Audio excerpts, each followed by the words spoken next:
You're trying to stay informed, cut through all the noise, get right to what matters. Yeah. But who's got the time for those super long reports? Exactly. That's why we do the deep dive. It's kind of your shortcut to understanding the complex stuff. We dig in, pull out what's crucial. We've done the reading for you, basically. We've sifted through the sources, found the key bits, and now we'll just walk you through it. So today, we're diving deep into Tesla's first quarter 2025 update. All right. The sources are their official SEC filing, the Form 8K, and the Q1 2025 update document that came with it. Pretty standard stuff for a public company. And our mission here is, well, simple. Pull out the most important stuff from Tesla's latest performance, financially and operationally. Help you see the trends, what they might mean. Yeah, and this update is pretty packed. You've got highlights, financials, operations broken down by automotive, tech, energy. And services, plus their outlook, pictures, charts, metrics, the full statements. I'll try and touch on the really key parts from all those sections, give you the full picture. Okay, let's get into it. Overall financial performance first. Revenue. Okay, so revenue was $19.3 billion for Q1. That's actually down 9% compared to last year. 9% down. What drove that? Well, the main things were fewer vehicle deliveries. They mentioned this was partly because of the Model Y production line upgrades they were doing. Ah, the changeover. Yeah. Exactly. Also, the average price they sold cars for went down a bit. And then there was a negative hit from foreign exchange rates, about $0.3 billion. So selling fewer cars, getting a bit less for them on average, plus currency effects, anything pushing the other way? Yeah, there were some offsets. Their energy generation and storage business revenue grew. Okay. Services and other revenue was also up. Yeah. And they actually got more revenue from regulatory credits this quarter. Got it. Now, profitability, operating income, that saw a big drop, right? It really did. A 66% decrease year over year landed at $0.4 billion, Oh. which gives an operating margin of just 2.1%. For comparison, it was 5.5% same time last year. Wow. Why such a steep fall? Well, same reasons, partly affecting revenue, lower average selling price, fewer deliveries, but also operating expenses went up. Oh. Specifically, they called out investments in AI and R&D, so spending more there. Investing for the future, maybe? That seems to be the story. Now, offsetting that a bit was better gross profit from energy storage, lower costs tied to ramping up the Cybertruck compared to last year, and actually lower costs per vehicle for materials. Lower material costs, that's good. It is, but that benefit was kind of dampened because with lower Model Y production, they didn't absorb their fixed costs as well. So the operating margin definitely took a hit. Okay, makes sense. What about the bottom line, net income? Right, so GAAP net income, that's the standard accounting figure attributable to common stockholders. It was down 71% year over year.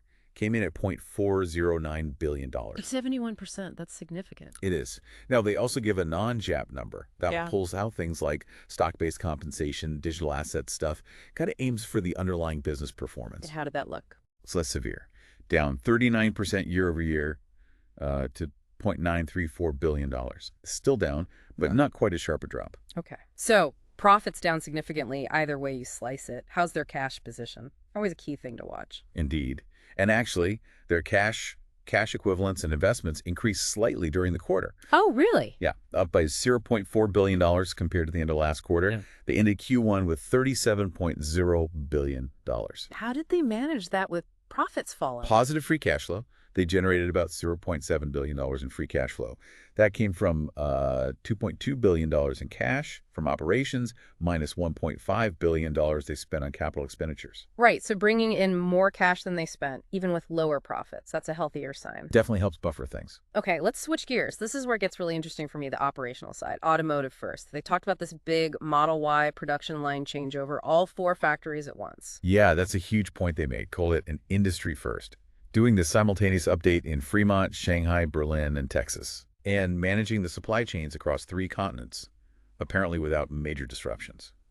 They're framing it as proof of, better operational chops in supply chain management. And how's the ramp up of this new Model Y going? They claim it's outpacing all their previous vehicle ramps. But faster than ever. That's what the update says. Oh. And they also mentioned record orders for the new Model Y in the APAC region, Asia Pacific. Which is a tough market, right? Lots of EV competition there. Exactly. They specifically point that out, saying these record orders validate their cost structure and how competitive they are, even there. That's quite a statement. Any specific factory highlights? Yeah. Shanghai's Model Y factory hit its fastest ramp ever, just 6 weeks. 6 weeks. Wow. And they launched FSD supervised in China, first market outside North America. How's that being received? They said positive initial reception. And the really interesting technical bit they stressed is that they launched it without needing specific China training data. No local data. How? It points to the power of their vision-only approach, that the core AI can generalize pretty well to different environments. Big validation for them. That is big. Suggests faster global rollout potential. What else on the factory floor? Automation. Yep. They mentioned Model 3, Model Y, and Cybertruck can now drive themselves fully autonomously, no humans involved, from the end of the line to the outbound lots. Wait, they're driving themselves off the line? At Fremont and Gigafactory, Texas, yeah. Pretty cool step in automation. Definitely. And Texas hit a milestone. It did. Produced its 400,000th vehicle, and they launched the long-range Cybertruck there, too. What's the range and price on that one again? 362 miles of range, and starts under $63K after incentives. Okay. Cybertruck pushing forward. What about batteries? Gigafactory Nevada hit record battery pack production levels. And another point they made, all Model 3 and Y delivered in the U.S. now use 100% U.S.-built battery packs. Ah, important for sourcing and potentially credits? Could be.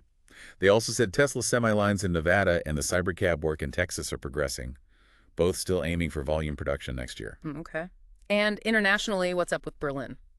Berlin hit its own milestone, 500,000th Model Y built there, and they've started delivering Model 3 and Y from that factory now. Good. Any Cybertruck news outside North America? Yeah, plans to start deliveries in Saudi Arabia later this year. That'll be the first market outside North America for Cybertruck. Interesting choice. And they're gearing up to launch FSD supervised in Europe this year, too. But that's, pending regulatory approval. Always a hurdle. Always. Okay, one last auto point. Inventory. Ah, yeah, that went up. Global vehicle inventory increased to 22 days of supply. Up from what? It was just 12 days at the end of Q4 2024. Nearly double. Is that a worry? Lower demand, maybe? Or something else? Could be a bit of demand softening. Or maybe possibly a strategic buildup ahead of new models or market changes. It's definitely a metric to watch going forward. Okay. Let's shift to core technology. AI, software, batteries. AI seems huge for them now. Absolutely central. They're really positioning AI not just for Tesla's growth, but for the whole economy. Key to sustainable abundance, they said. Big words. Yeah. And they made an interesting link. The power needed for all this AI infrastructure growth is creating huge opportunities for energy storage. Their power walls and megapacks. Ah, the synergy angle. Stabilizing the grid as AI demands more power. Exactly. It connects the dots between different parts of their business. And they're still all in on the vision-only approach for self-driving. Doubling down. They really believe cameras plus their neural nets, trained on vast real-world data, is the only scalable and safe way to get to full autonomy globally. And the China FSD launch is their proof point. That's how they're presenting it, yeah. Launching without local data validates the core approach. And related to that, the cars driving themselves off the production line in the U.S. factories. Right, the unsupervised driving within the factory. Another demonstration of the vision system working in a real complex environment. Makes sense. Any cool software updates for existing cars? Usual over-the-air stuff. Yeah. They highlighted adaptive headlights to stop glaring other drivers, and a rear cross-traffic chime for safety. Little improvements. Also launched an interactive tutorial app in China to help with the delivery experience. Nice touch. What about battery tech advancements? Big one. They launched an IRA-compliant 4680 cell. IRA compliant. So made in the U.S. with the right sourcing. Seems so. And critically, it makes Cybertruck eligible for that $7,500 U.S. tax credit now. Ah, that's a big deal for affordability. Definitely. They also talked about de-risking the 4680 supply chain sourcing key bits from at least 2 different countries. Smart. Diversification. And their own U.S.-based lithium refining and cathode plants are apparently still on track for 2025 production, bringing more of that battery process home. Okay. And Optimus, the robot. Still progressing. Plan is to start building Optimus bots on a pilot line in Fremont in 2025. Building the builder. Kind of, yeah.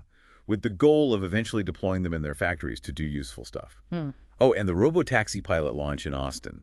Still on track for June this year. June? That's soon. Okay, lots happening in tech.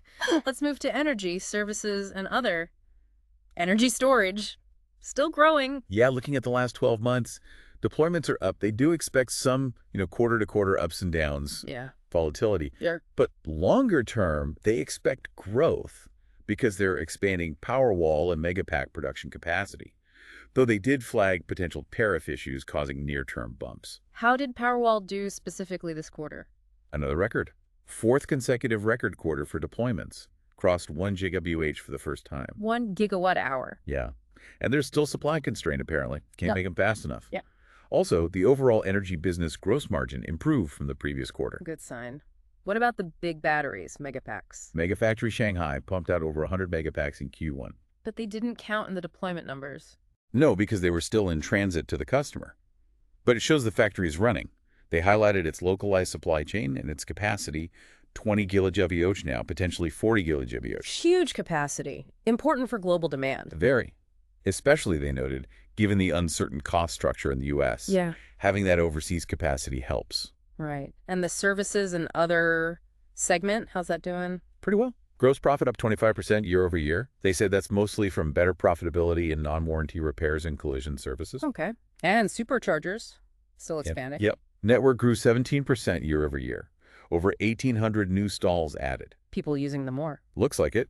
1.4 terawatt hours delivered, 42 million charging sessions. That's up 26% and 27% year over year, respectively. So, solid growth in usage. Okay, let's wrap up with the outlook. They sounded a bit cautious about the market. Yeah, they definitely flagged uncertainty, both for cars and energy, pointing to rapidly changing trade policies messing with global supply chains and costs. Politics affecting business. And also shifting political sentiment, potentially hitting near-term demand. So, acknowledging the headwinds.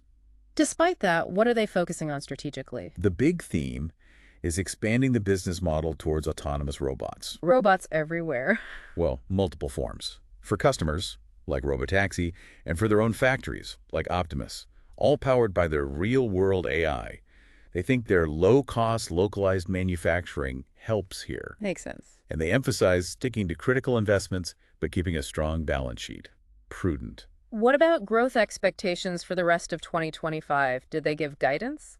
Not specific guidance. They said growth rate will depend on how well economy progresses, factory ramps, and just the general economy. They'll revisit guidance in the Q2 update. But they have the cash. They affirmed they have enough liquidity for the product roadmap, expansion plans, other expenses. And the profit outlook, beyond just selling hardware. Yeah, the expectation is that hardware profits, cars, batteries will eventually be accompanied by accelerating profits from AI software and fleet services, like the Robotaxi network. That's the long game. Speaking of future products, what's the latest on the cheaper next-gen cars? Still on track to start production in the first half of 2025. That's the key timing. First half 25. And the approach. It's a bit of a mix. They'll use aspects of the next-gen platform and current platforms, and importantly, build them on the same lines as current cars. Ah, not dedicated new lines initially. Right. Which means, they acknowledge, less cost reduction than maybe previously hoped for. Why do that? They frame it as allowing prudent volume growth, given the uncertain times. The plan seems to be max out current potential capacity first, which they estimate near 3 million vehicles. That's over 60% growth from 2024. Yeah, a huge potential jump before investing in brand new factories or lines for these cheaper models. Interesting strategy. Maximize existing assets first, and the purpose-built Robotaxi, the Cybercab. Still moving forward, they mentioned the revolutionary unboxed manufacturing strategy again, and volume production is still slated to start in 2026. 2026 for Cybercab. Okay. So it really feels like a company navigating some near-term challenges financially, but with this incredibly ambitious long-term vision way beyond just EVs. Absolutely. They're juggling massive production changes, huge AI and robotics bets, energy growth. Yeah. All at once, while the global picture is, complicated. It's clear they aren't just treading water despite the dip in profits this quarter. Not at all. Simultaneous big moves on multiple fronts. Manufacturing, AI, autonomy, energy, robotics. So thinking about all that, the simultaneous factory upgrades, the massive AI push, the robots, here's a final thought for you to chew on. Yeah. What does this really suggest about Tesla's ultimate long-term goal? It's clearly more than just cars now. Right. But how might these different ambitions, the car manufacturing, the AI leadership, the robot workforce, the energy solutions, how might they actually work together? Or could they end up competing for focus and resources inside Tesla down the line? That synergy versus competition question. That's the multi-billion-dollar question, isn't it? Something to definitely keep watching. Definitely something to think about. Thanks for joining us for this deep dive.